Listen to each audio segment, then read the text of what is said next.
is already there, and we are like helpless, hopeless people, and he's controlling all of us. That's not the thing how Buddhism or Buddhist teaching is. And Buddhism is like equal for everybody, and there's no someone powerful or greater than us. Even though Buddha is so much special, but he says he was the same way we are now, and he worked hard there, and like the quality or the potential within Buddha is the same as us, because we also have the potential, the quality to become Buddha very soon also. But just we need to work hard, we need to understand. And that's one of the factor, because many people believe in like destiny, and even in here also many people are like, I'm having lots of problems, lots of troubles, because God has made this destiny for me. And that's the kind of thing people talk in Nepal also. But according to Buddhist understanding, I think you get only what you deserve, and what you deserve is your karma. So without a cause and condition, nothing happens in this whole existence. That's the idea of Buddhism. So whatever is happening, whatever this program we are into now, all the objects around here, all the environment around here, everything is just there because of cause and condition. So we don't need to go into the theory or philosophy of cause and effect, because there's another part also which can be very extensive. But just because we are talking about whether Buddhism is suitable for us or not, because if we are unable to give up the idea of God, then Buddhism might not be that much suitable for us. That's just what I was trying to say. And also another thing is whether we are suitable for Buddhism or not. For some people who are like, even in our Asian society also, who don't want to renunciate, who want this materialistic life, materialistic world, if they are unable to renunciate with this, then probably you are not suitable for Buddhism.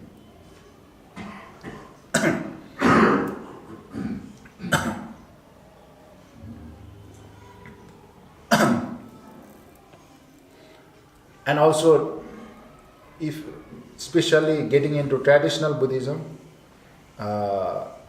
can be more difficult, as I already said, because someone like you are in a Muslim society or Christian society, which is very much conservative, and if you turn into some other traditional religion practitioner, then your whole society gets anti with you, and they criticize you, they try to destroy you also in some cases. So that's why it might not be that much good idea for some people to go into the traditional Buddhism, even though practical Buddhism might be suitable for most of the people. Like nowadays in the West also there is these ideas developing like Christian Buddhists and Muslim Buddhists, because traditionally you are a Christian or Muslim, but at the same time you have understood the Buddhist teachings and you are applying those teachings into your life, no can really like figure out that you are practicing some Buddhism. If you are applying those Buddhist teachings only in your life, even though you are Muslim and Christian, the only thing that they can figure out is you are becoming a good person. Not like you are wearing some yellow robes, white robes, you are turning your hair into something or shaving it all. Then that might be some offensive thing to your own society. But when you are just practicing Buddhist teachings, it might be like only like, oh, you are becoming a good Muslim, you are becoming a good Christian. So that's why there are many things to to understand whether you are suitable or not for Buddhism or traditional Buddhism. And also traditional and practical, I also need to clarify, because this also I might have been inspired or from somebody else, but so this thing I want to differentiate that traditional and practical Buddhism.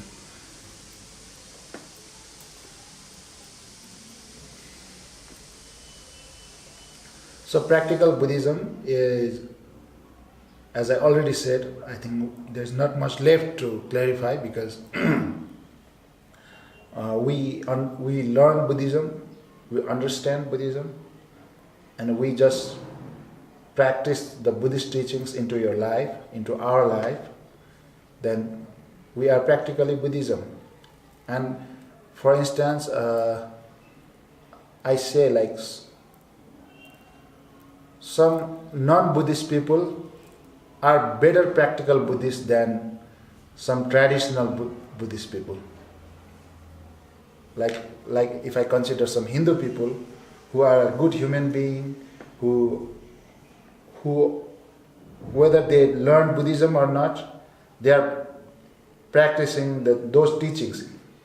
We don't need to consider the teachings as Buddhas, because like some teachings in Hinduism also, there are so many teachings same as Buddha's teachings also.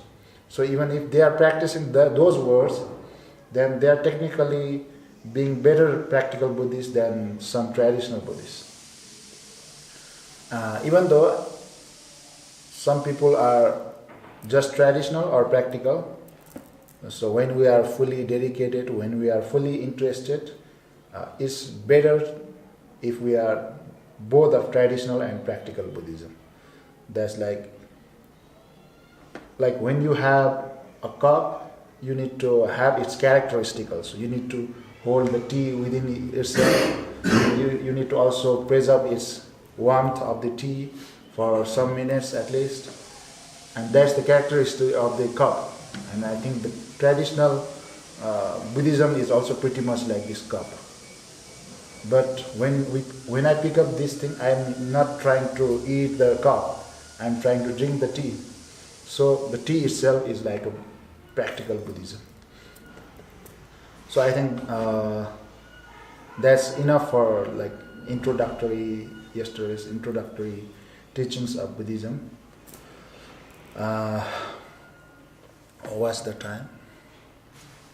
Oh, also like if you want to have a question or interaction, something, we can keep doing now.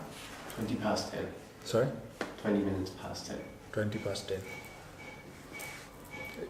So, is there some question arising in your mind regarding what I've said?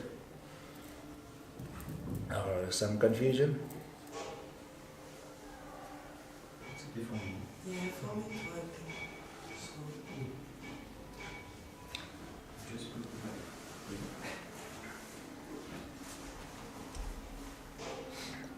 Just like when you said I think I understand that my way. Like when we try to have like a lot of possession and materialistic thing, you say like it don't bring happiness. Like I have my own way of thinking, but why Buddhism thinks that? Accumulating like possession brings more problem. It surely brings problem, as I understand, as I think, as I feel.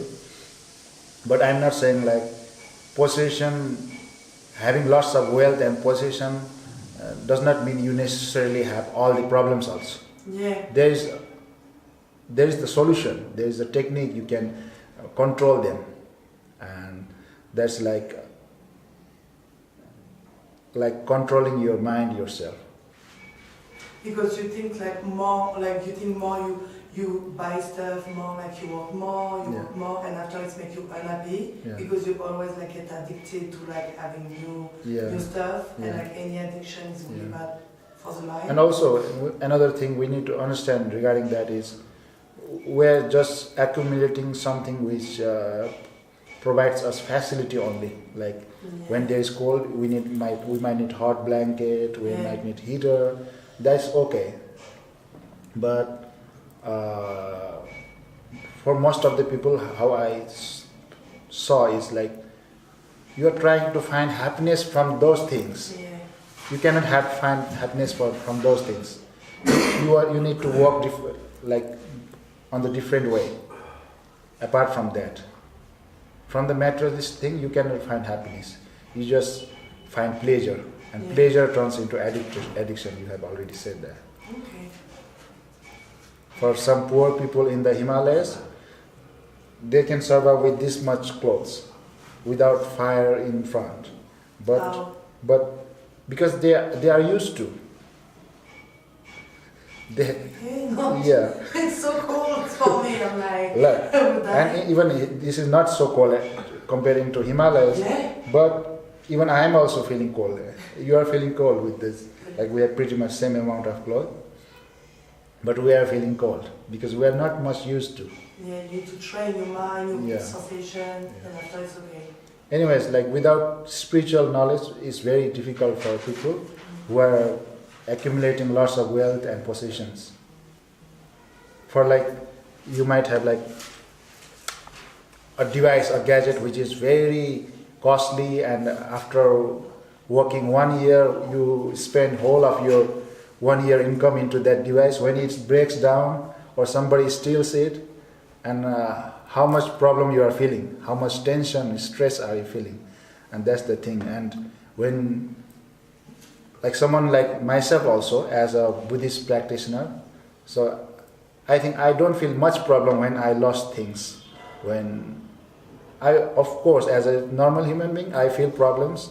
There's a big feeling of loss, but comparatively, maybe like the people who don't understand Buddhism or spiritual knowledge, I think comparative with them, I think I'm pretty much cool with losing my things also, because everything materialistic is impermanent. It can got destroyed or got stolen.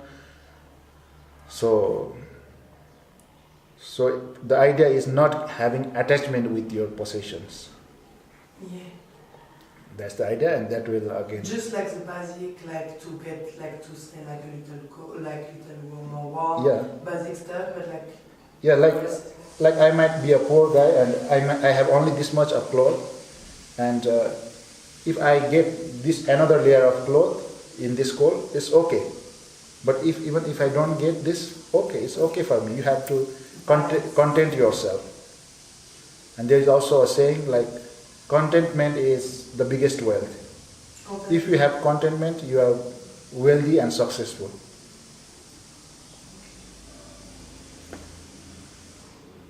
Thank you. You're welcome.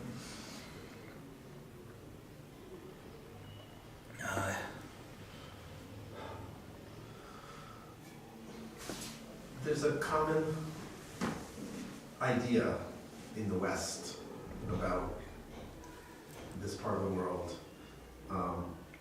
that the people who have very little, are happier than us who have so much. And I wonder about that. I wonder if you could speak to that. Okay, that's the question. It's not really a question. Yeah, it's an idea that sort of, it kind of bothers me when people say that. And I don't know, and it's a big generalization, of course. It's not, you can't say everyone is a certain way. I know. But that's sort of what you're talking about with contentment. And Yeah. I'm just wondering if you could say anything more about that. Yeah, for like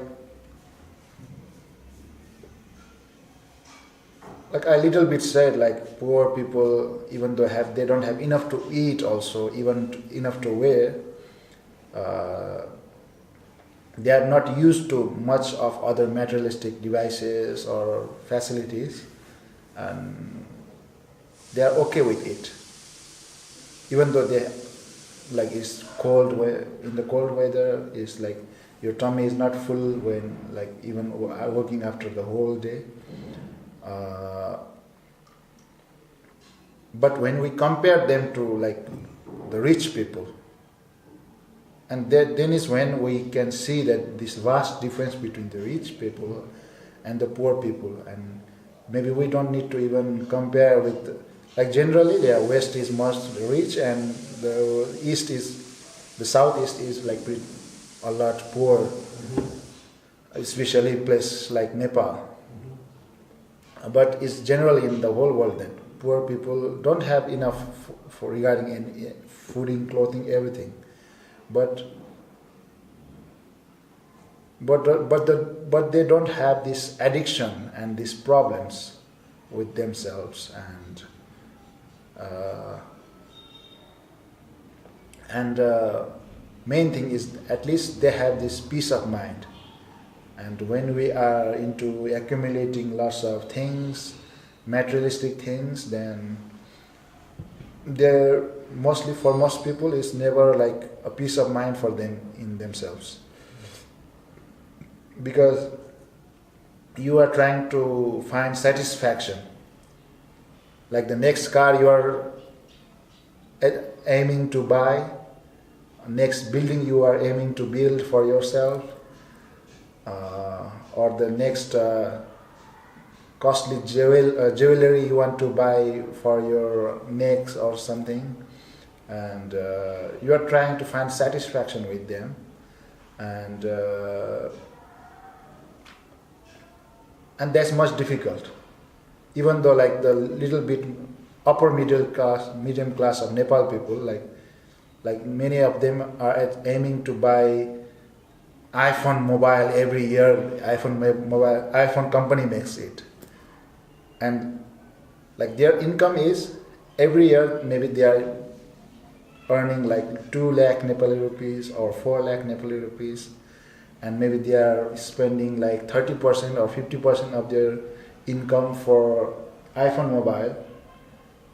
But we can see iPhone mobile is increasing its cost every new edition. Like how I saw is like at least 50,000 Nepali rupees more in every new edition. And I say like, I think like after 5 or 6, 7 years, iPhone mobile, then next edition will be like 10 lakh Nepali rupees, which will be like 60 means 1 million Nepali rupees, and that is like $10,000. So now they might be able to buy an iPhone within $1,000 or $1,500. But after 5 to 7 years, it will be $10,000. And even most of the American people will find difficult to buy them, even if the whole economy of Europe or America will not increase with that margin. And then you have a problem, because you have to, like there was one problem in my monastery. I did not have much pocket money for myself, and I had many Tibetan friends. For them, like once a year, their family from Tibet send them like 1 lakh or 2 lakh rupees. For me, my family, my friends, like within 2-3 months, I received like 10,000 rupees. And they were getting like 1 lakh or 2 lakh or 5 lakhs from their family in Tibet once a year. But what they did, they buy a latest iPhone. And most of like friends like those needed someone like me to have spend for their breakfast. Oh, let's go have a breakfast. Because I have only 10,000 for a few months, but they have 1 lakh or 3 lakh once a year, and because they spend all of their money into new gadget, and they don't have money to breakfast. The most basic need for people is like food, water, and good air, environment, and clothing. So food, water, and clothing, that can be available to you. I think you should be content, because many of the people, they don't have even that one. Even in India and Africa, as I know, Many people die just because of hunger, not enough clothing. Now, as winter is starting, like even in India, in the capital of India, Delhi, like lots of people die just because of cold. They don't have enough clothing and enough food.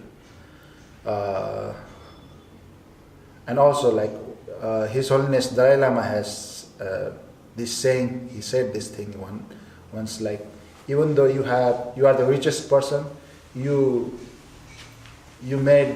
bought this tallest building in the capital of America, and if you don't have the peace of mind, what you find or you think to do is just jump off from that building, because you don't have peace of mind. You have accumulated this big building, so you only find a reason to jump off that big building.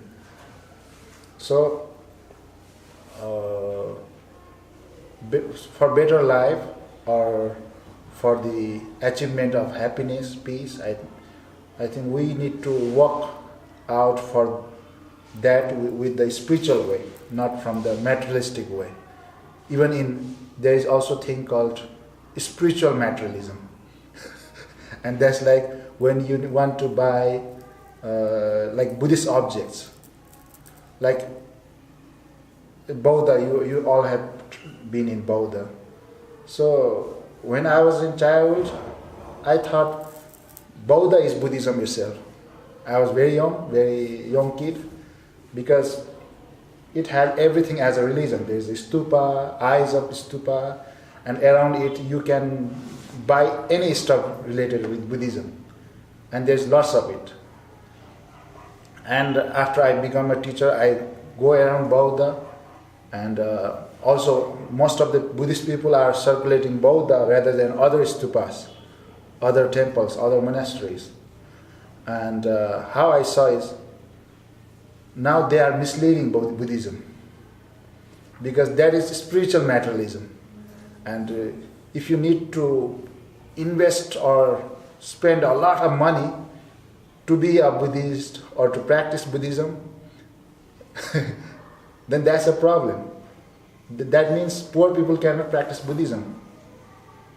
One of the incident, my teacher, I didn't know, but my teacher informed me about the place Ladakh. You know, Ladakh is the Himalayan place in India, the northeast part of India. There is this Buddhist society, and such incident happened that some of the Buddhist people from that Buddhist village turned into Muslim, because the nearby village is Muslim. They turned into Muslim, and the reason was because being a Buddhist and practicing Buddhism was very costly for them. They were the poorest people in their village. And I think that's not the problem from Muslim. The problem was from the Buddhist society there. And also the teacher who informed me that this thing, he is from Bhutan, and that same problem is happening in Bhutan, in Nepal also. Because you have to spend a lot of money to become a Buddhist. What type of, like you have to have your altar, like you have to spend worth some latest iPhones worth of money for altar, as much as big altar you can. Have you seen the altars in the people's home? Altar. Okay. what is it? Altar. It's like Like a hotel, like, okay, yeah. Okay. Altar. Like we have there in the books, and the same kind of furniture they put in their homes, and for statues, and many like costly metallic objects. And if you practice without all of that, it means you're not Buddhist? Sorry? If you want to practice without having like a hotel, like a big hotel, just a normal classic one, it's the same, like you can... Yes. But most of the like unlearned teachers mislead these unlearned people, because you need to buy this, you need to buy that, and you need to buy costly.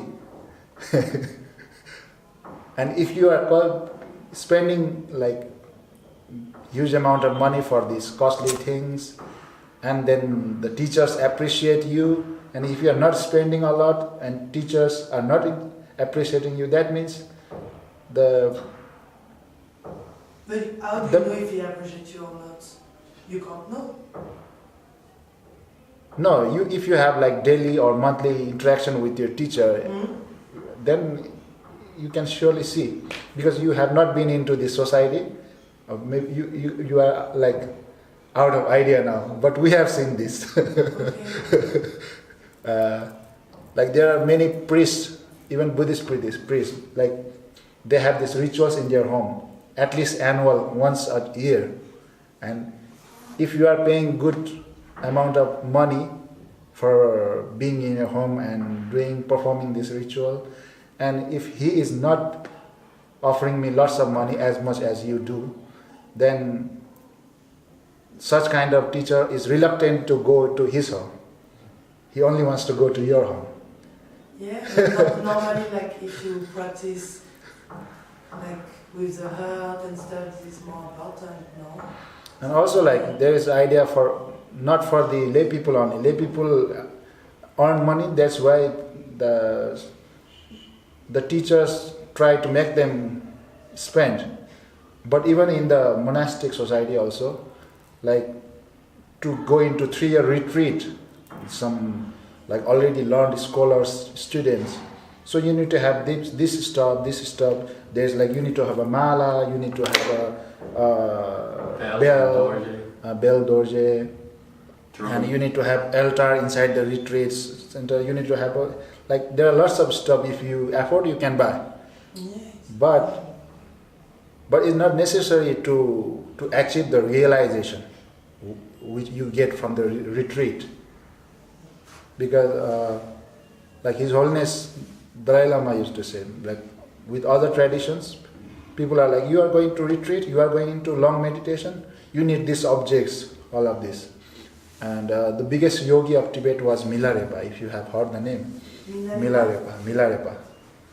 Like he is the greatest yogi. He had like nobody has worked hard as him probably in the whole of Tibet for achieving the realization or the liberation. So His Holiness Dalai Lama said like, so Milarepa didn't get this object into his cave. Probably he was just naked with his piece of cloth. He didn't have anything else with him. So there is like this traditional Buddhism brings these lots of things which is not necessary. If you have a good teacher, he would not instruct you to buy or get all of these things, because it depends on you. If you are a billionaire, of course you can build a whole temple also. But if you are like a very low earner, then you can like whatever, you can have just some alternatives also, or you don't need to have anything at all also, because you just need to have this enthusiasm to practice Buddhism, to learn Buddhism, and that's enough.